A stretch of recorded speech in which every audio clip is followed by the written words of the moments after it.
episode of the Cutting Room Floor. This is where we get to go a little bit deeper into something that came up in a recent message here at Sunny Slope. Today I want to look at how we can use archaeological evidence to support the stories and the narrative of the Bible. We looked recently at Acts chapter 18, where Paul visits the city of Corinth. And it turns out that one of the details in this story, actually two of them, help us to pinpoint the exact time, or pretty close to the exact time, that Paul would have been in Corinth. And therefore that helps us to kind of extrapolate and know about when Paul's second missionary journey actually takes place. So how do you do this? Well, we start with what we know. And our text actually gives us two key pieces of information that will help us to find a date. The first piece of information that we get is that Priscilla and Aquila were in Corinth because they'd been expelled from Rome during the time of Claudius. Now, we actually know that, again, this is from historical evidence and extra-biblical, that means outside of the Bible, evidence that this edict was made in the year 49. So it's in the year 49 AD that Claudius expels all the Jews out of Rome.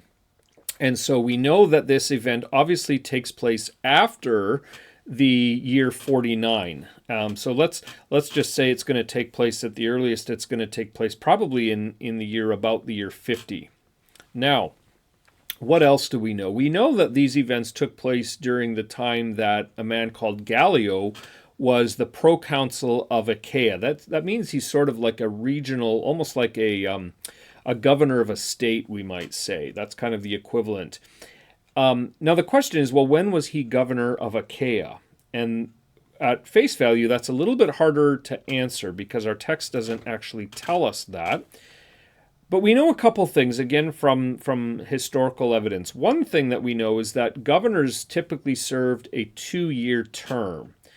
And so that gives us a 2-year window of time that we can work with. A 2-year, we're gonna be able to narrow this down to 2 years.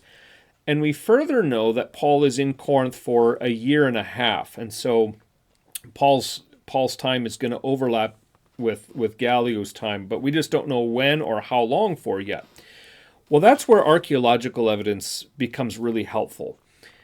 Some years ago, I don't know exactly what the year was, it was a couple hundred years ago, within the last probably 150 years, there was an inscription that was found near Delphi in Greece.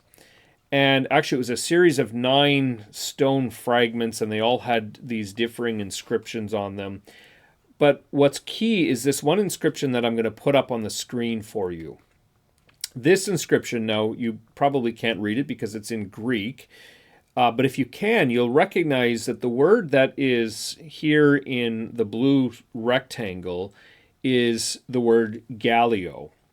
And it turns out the rest of this inscription really is giving us dates that Gallio was the proconsul, and those dates are the year 50 to 52. So there's that 2-year window of time, and that actually helps us to narrow down when Paul was in Corinth.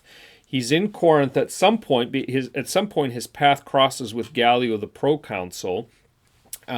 We know that Paul gets to Corinth after the year 49, so it's probably in the year 50-ish. And we know that his time overlaps with Gallio, and so we can kind of begin to focus in on this. We're going to assume that this didn't all happen on the first day that Gallio was in office. It probably takes some time, so that probably gets us into somewhere the year 50. Paul is we know that Paul he works in Corinth for a year and a half, for 18 months, and it seems that he has his encounter with Gallio and then continues to work after that 18-month period of time.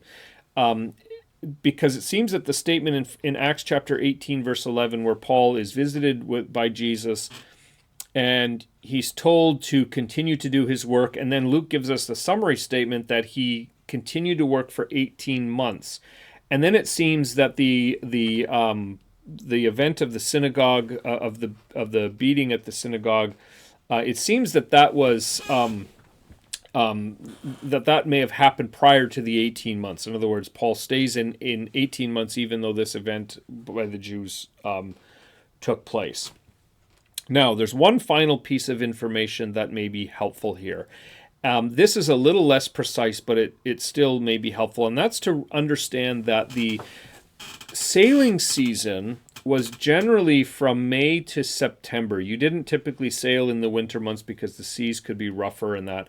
And so if we go with the assumption that when Paul leaves Corinth, he does so at some point in between May and September, that actually then helps us to identify the date. So essentially what it does is if we assume that he sails maybe in July or August of the year 52, because he's overlapping with the time that Gallio is in office, and he's overlapping. He's got to be there for at least 18 months. What that does is that helps us to pinpoint a date, probably early of the year 50 until middle of the early in the year or middle of the year 50 to about the year middle of the year 52.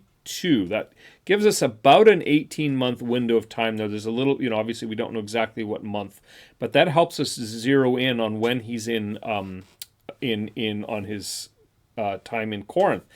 And that also then helps us to know, we can kind of extrapolate from that going into his third missionary journey. We get a little less precise from this data, but that also helps us then confirm the date of his third missionary journey that he begins to take almost immediately following the end of his second missionary journey. So you can see how Paul, how this archaeological evidence from outside of the Bible confirms and is consistent with what the Bible teaches, and furthermore, it actually helps us to identify a timeline for the events that are found in the Bible. So that just kind of is maybe reassuring to us that we can see how the events of the Bible fit together and even help us to validate some of the things the Bible teaches.